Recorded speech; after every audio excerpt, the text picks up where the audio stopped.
students, welcome back to Kamashruti. How are you all? I hope all of you are doing good. तो चलिए start करते हैं आज की वीडियो. आज की वीडियो में I am going to discuss how bank reconciliation statement is prepared. इस पे मैं ऑलरेडी एक वीडियो अपलोड कर चुकी हूँ जिसमें मैंने बेसिक्स बताए आपको BRS के. बट अगर अभी तक आपने वो वीडियो नहीं देखी है तो आई विल सजेस्ट यू कि पहले आप उस वीडियो को जाके देखिए, क्योंकि वहाँ पे मैंने आपको डिटेल में एक्सप्लेन किया है कि why BRS is prepared, when it is prepared, और उसके सारे बेसिक्स वहाँ पे कवर किए. तो इसका लिंक मैं डिस्क्रिप्शन में प्रोवाइड कर दूंगी, आप पहले उस वीडियो को देखिए. ऑलराइट, तो चलिए स्टार्ट करते हैं आज की वीडियो. आज हम देखने वाले हैं format of bank reconciliation statement. मैंने आपको लास्ट वीडियो में बताया था कि जो हम कैश बुक है और जो हमारी पासबुक है उसमें हम क्या करते हैं, सेम ट्रांजेक्शन्स रिकॉर्ड करते हैं. लेकिन कैश बुक कौन प्रिपेयर करता है? हम, यानी कि फर्म के द्वारा प्रिपेयर किया जाता है. और पासबुक को कौन मेंटेन करता है? Bank. But same transactions record करने के बाद भी जब हमारी कैश बुक और पासबुक के बैलेंस में डिफरेंस आता है तो हम एक स्टेटमेंट बनाते हैं to match the balance of cash book and passbook. और उसी स्टेटमेंट को हम क्या बोलते हैं? Bank reconciliation statement. रिकन्सिलिएशन का मतलब ही क्या होता है? मैच करना. तो हम यहाँ पे क्या करते हैं, अपनी पासबुक और अपनी कैश बुक के बैलेंस को क्या करते हैं? मैच करते हैं. So with the help of this statement we match the balance of cash book and passbook. Clear है सबको ये? चलिए अब देखते हैं how bank reconciliation statement is prepared. ये रहा आपका फॉर्मेट बैंक रिकन्सिलिएशन स्टेटमेंट का. सबसे पहले आप हेडिंग लिखेंगे बैंक रिकन्सिलिएशन स्टेटमेंट और उसके नीचे सब हेडिंग आती है दैट इज एज ऑन. यहाँ पे हम मेंशन करते हैं वो डेट जिस डेट पे हम अपना BRS बना रहे हैं. क्लियर हो गया सबको? देन अगेन आपका लेफ्ट साइड पे आता है पर्टिकुलर्स. एक कॉलम आपका यहाँ पे होता है प्लस का और दूसरा कॉलम आपका यहाँ पे किसका रहता है? माइनस का. ओके, तो आउटर फॉर्मेट सबको समझ में आ गया कि एक पर्टिकुलर है, एक प्लस कॉलम है, एक माइनस कॉलम है. अब देखते हैं कि इस BRS स्टेटमेंट को बनाते कैसे. तो जो बैंक रिकन्सिलिएशन स्टेटमेंट है it starts with the balance of cash book और with the balance of passbook. और आपको क्वेश्चन में साफ मेंशन किया गया होगा कि आपको जो बैंक रिकन्सिलिएशन स्टेटमेंट बनाना है वो कैश बुक के बैलेंस से बनाना है या पासबुक के बैलेंस से बनाना है. एंड आज की वीडियो में हम देखेंगे कि कैश बुक के बैलेंस से बैंक रिकन्सिलिएशन स्टेटमेंट कैसे बनाते हैं. Okay, so the first thing you need to know is जो हमारा कैश बुक है उसका डेबिट क्या होता है? प्लस होता है. और उसका क्रेडिट क्या होता है? माइनस होता है. और जस्ट अपोजिट पासबुक के केस में होता है. पासबुक का डेबिट क्या होता है? माइनस होता है. और पासबुक का क्रेडिट क्या होता है? प्लस होता है. अब मैं आपको एक्सप्लेन करती हूँ with the help of an example. Let's suppose मेरे पास पैसा आया, ठीक है, मेरे पास कैश आया, मैंने उसको बैंक में डिपॉजिट किया. तो मैंने सिंपली किया होगा, अपनी कैश बुक के बैंक कॉलम में शो किया होगा कि मेरे पास कैश आया है. राइट और रॉन्ग? ओके, तो जो पैसा आया इसे हम कैश बुक में डेबिट करते हैं. क्यों डेबिट करते हैं? रूल क्या कहता है? Debit word comes in, credit word goes out. और अगर मॉडर्न रूल की भी बात करूं तो मेरे पास क्या आ रहा है? पैसा आ रहा है, कैश आ रहा है. मेरे बिजनेस की क्या हो रही है? असेट्स इंक्रीज हो रही है. तो इंक्रीज इन असेट को हम क्या करते हैं? डेबिट करते हैं. इसीलिए यहाँ पे क्या हुआ, जो मेरे पास पैसा आया मैंने उसे अपने कैश बुक के कहाँ रिकॉर्ड किया? डेबिट साइड पे रिकॉर्ड किया. क्लियर हो गया सबको ये चीज? ओके, अब देखो सेम ट्रांजेक्शन बैंक भी रिकॉर्ड करेगा हमारी अपने लेजर अकाउंट्स में और हमारी पासबुक को मेंटेन करेगा. राइट. अब जब मैं बैंक में पैसा डिपॉजिट करवा रही हूँ मेरे लिए तो वो एसेट है. क्या बैंक के लिए भी वो एसेट है? बिल्कुल नहीं. बैंक को तो मैंने एक तरीके से कर्जा दिया हुआ है, बैंक को मेरा वो पैसा रिटर्न करना पड़ेगा. तो बैंक के केस में क्या हुआ कि बैंक की एक लाइबिलिटी इंक्रीज हो गई. तो लाइबिलिटी जब इंक्रीज होती है उसको हम क्या करते हैं? क्रेडिट करते हैं. तो सिमिलरली बैंक क्या करेगा? उसे पासबुक में क्रेडिट करेगा. अब सबको क्लियर हो गई ये चीज? सेम ट्रांजेक्शन था, कैश आया, मैंने उसे कहाँ रिकॉर्ड किया? कैश बुक के डेबिट पे, क्योंकि मेरा असेट इंक्रीज हुआ. लेकिन बैंक ने क्या किया? उसे लाइबिलिटी में उसे पासबुक के क्रेडिट में रिकॉर्ड किया. क्यों क्रेडिट में रिकॉर्ड किया? क्योंकि बैंक की लाइबिलिटी इंक्रीज हुई एंड इंक्रीज इन लाइबिलिटी को हम क्या करते हैं? क्रेडिट करते हैं. क्लियर हो गया कि क्यों कैश बुक का डेबिट प्लस होता है और क्रेडिट माइनस होता है और पासबुक का डेबिट माइनस होता है और क्रेडिट प्लस होता है. I hope this thing is clear to you. तो आपको क्वेश्चन में कैश बुक का बैलेंस दिया होगा, या तो डेबिट बैलेंस दिया होगा या फिर क्रेडिट बैलेंस दिया होगा. अगर क्वेश्चन में डायरेक्टली बोला है debit balance as per cash book या फिर balance as per cash book, तो इन दोनों का मतलब क्या है कि कैश बुक का बैलेंस डेबिट है और आप इसे प्लस साइड पे रिकॉर्ड करेंगे. लेकिन अगर क्वेश्चन में गिवन है credit balance as per cash book या फिर overdraft as per cash book, तो इन दोनों का मतलब है कि जो आपका कैश बुक का बैलेंस है वो क्रेडिट है और आप इसे माइनस साइड पे रिकॉर्ड करेंगे। क्लियर है सबको? ओके, तो बैलेंस लिखने के बाद what is the next step? हमें नोट डाउन करना है ऑल दोज ट्रांजेक्शन्स जिसकी वजह से हमारी कैश बुक एंड पासबुक के बैलेंस में डिफरेंस आया है। नाउ सी, क्योंकि मैं BRS बना रही हूँ with the balance of cash book, तो मुझे इससे किससे टैली करना होगा? पासबुक से। मुझे चेक करना है कि मेरी पासबुक में क्या हुआ है, वही सेम चेंजेस मुझे अपनी कैश बुक में भी करने होंगे। तो सबसे पहले देखते हैं कि कौन कौन से ट्रांजेक्शन्स को ऐड किया जाता है और कौन कौन से ट्रांजेक्शन्स को माइनस किया जाएगा जब हम BRS बना रहे हैं with the balance of cash book. तो पहला ट्रांजेक्शन क्या बोला है यहाँ पे? हमें ऐड करना होता है चेक इशूड या फिर check drawn but not presented for payment और डेबिटेड इन पासबुक। देखो इस ट्रांजेक्शन में क्या हुआ है, हमने चेक इशू किया है। इशू का मतलब क्या होता है? मैंने किसी को पेमेंट करनी थी तो मैंने कैश ना देके चेक दिया है। तो जैसे ही मैंने चेक दिया होगा मैंने उसे अपनी कैश बुक से माइनस कर दिया होगा क्योंकि मैंने पेमेंट किया है चेक फॉर्म में। क्लियर?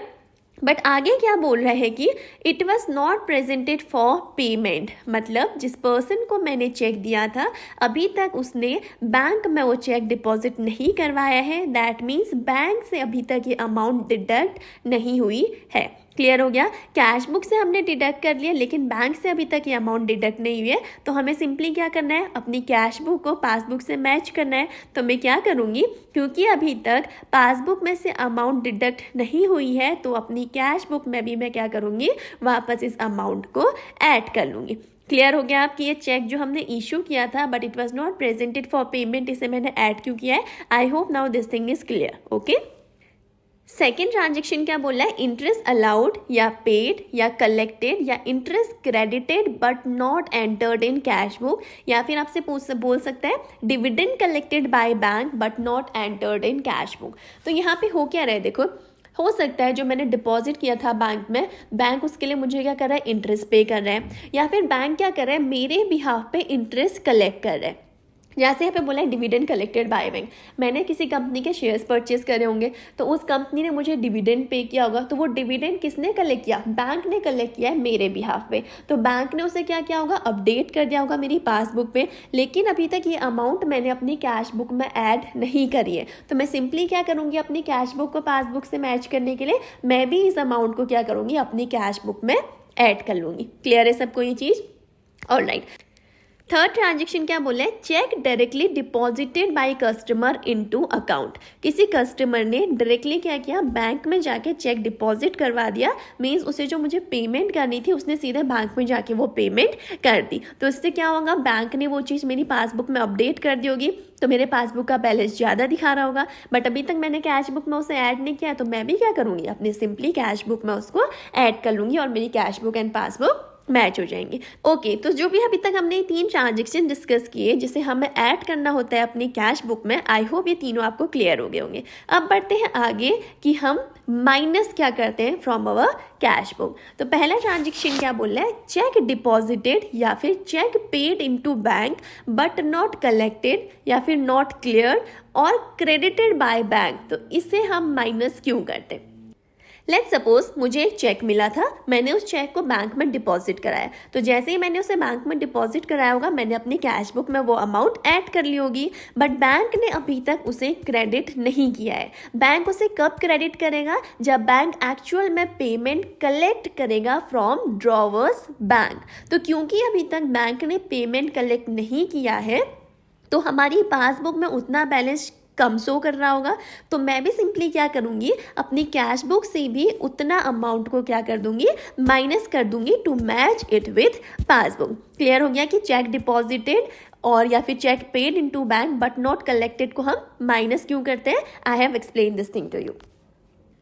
नेक्स्ट हमारा ट्रांजेक्शन है इंटरेस्ट ऑन ओवरड्राफ्ट, या फिर आप इसे कह सकते हैं इंटरेस्ट चार्ज और bank charges debited by bank. सबसे पहले मैं आपको एक्सप्लेन करती हूँ ओवरड्राफ्ट क्या होता है। लेट्स सपोज मेरे अकाउंट में 20,000 अमाउंट थी और मैंने क्या किया, बैंक से 25,000 अमाउंट विदड्रॉ कर ली। तो जो मैंने 5,000 एक्स्ट्रा विदड्रॉ किया है ना, इसी को हम क्या बोलते हैं, ओवरड्राफ्ट। और ये फैसिलिटी सिर्फ करेंट अकाउंट होल्डर्स को दी जाती है। अब एक बात बताओ मुझे, जब हम बैंक में अमाउंट डिपॉजिट कराते हैं तो बैंक हमें उस पर इंटरेस्ट पे करता है, राइट? तो सिमिलरली अगर मैंने बैंक से एक्स्ट्रा अमाउंट विड्रॉ करी है तो क्या बैंक मुझसे इंटरेस्ट चार्ज करेगा कि नहीं करेगा? बिल्कुल, बैंक क्या करेगा, मुझसे उस पर्टिकुलर अमाउंट पे इंटरेस्ट चार्ज करेगा। वैसे आपने देखा होगा आपके पास मैसेजेस आते होंगे बैंक से कि this much amount is debited for SMS charges, या किसी भी अपने मेंटेनेंस के लिए बैंक क्या कर रहा है, आपसे कुछ चार्ज कर रहा है। तो वो भी क्या है, एक तरीके से वो भी अमाउंट बैंक क्या करेगा, डेबिट करेगा आपके अकाउंट से, राइट? समझ में आ गया सबको? तो इस केस में क्या हो रहा है, बैंक हमारे अकाउंट से ये सारी अमाउंट क्या कर रहा है, डिडक्ट कर रहा है, और इससे क्या होगा, हमारे बैंक का बैलेंस कम होगा, right? And because of this ultimately मेरी पासबुक में क्या इम्पैक्ट पड़ेगा, मेरे पासबुक का जो बैलेंस है वो डिक्रीज हो रहा होगा। तो मुझे सिंपली क्या करना होगा, अपनी कैश बुक से पासबुक को मैच करने के लिए मैं सेम जो बैंक ने मुझसे चार्जेस लिए हैं या बैंक ने जो भी अमाउंट डिडक्ट करी है, मुझे सेम अमाउंट अपनी कैश बुक से क्या करनी होगी, डिडक्ट करनी होगी to match it with passbook. तो आई होप आपको क्लियर हो गया कि जो इंटरेस्ट ऑन ओवरड्राफ्ट है या फिर इंटरेस्ट चार्ज या फिर बैंक चार्जेस है, इसे क्यों माइनस किया जाता है when you are preparing bank reconciliation statement with the balance of cash book. Clear है सबको? Okay. Apart from this, if any payment is made by bank, जैसे लेट्स सपोज बैंक ने हमारे इंश्योरेंस का प्रीमियम पे कर दिया, बैंक ने हमारे बिहाफ पे ऑफिस रेंट पे किया है, गोडाउन रेंट पे किया है, या बैंक ने हमारे बिहाफ पे लोन का इंस्टॉलमेंट पे कर दिया, और एनी अदर पेमेंट जो बैंक ने करी है मेरे बिहाफ पे, that will reduce the passbook balance, right? तो हम भी क्या करेंगे, अपनी कैश बुक को पासबुक से मैच करने के लिए हम भी वो अमाउंट को क्या करेंगे, कैश बुक से डिडक्ट कर देंगे। क्लियर हो गई सबको ये बात? ओके, तो ये सारे एडजस्टमेंट करने के बाद, इन सारे ट्रांजेक्शन्स को ऐड या माइनस करने के बाद आपका जो कैश बुक का बैलेंस है वो आपके पासबुक के बैलेंस से मैच हो जाएगा। एंड लास्ट में लिखेंगे हम बैलेंस एज पर पासबुक, और इसकी अमाउंट लिख देंगे जो भी बैलेंस आ रहा होगा, या तो बैलेंस आपका प्लस में आएगा या फिर बैलेंस आपका माइनस में आएगा। आई होप सबको क्लियर हो गया। So that's all. ये होता है कंप्लीट हमारा बैंक रिकंसिलिएशन स्टेटमेंट का फॉर्मेट। आई होप आपको ये फॉर्मेट अच्छे से समझ आ गया होगा। आज की क्लास से रिलेटेड अगर आपको कोई भी डाउट है, कोई भी कंफ्यूजन है, तो please do mention in the comment section. And अगर वीडियोस अच्छी लग रही है, कंटेंट हेल्पफुल लग रहा है, तो please do like, share and subscribe. तो नेक्स्ट वीडियो से अब हम स्टार्ट करेंगे बैंक रिकंसिलिएशन स्टेटमेंट के प्रैक्टिकल्स, जहाँ मैं आपको ज़्यादा से ज़्यादा क्वेश्चन सॉल्व करवाऊंगी, ताकि आपको अच्छे से क्लियर हो जाए कि जब बैंक रिकंसिलिएशन स्टेटमेंट बनाया जाता है with the balance of cash book, तो कौन कौन से ट्रांजेक्शन्स को आपको प्लस करना होता है और कौन कौन से ट्रांजेक्शन्स को आपको माइनस करना होता है। ऑलराइट, तो आज की वीडियो को यहीं पे एंड करते हैं। मिलते हैं नेक्स्ट वीडियो में। Till then, thank you so much, take care, bye bye.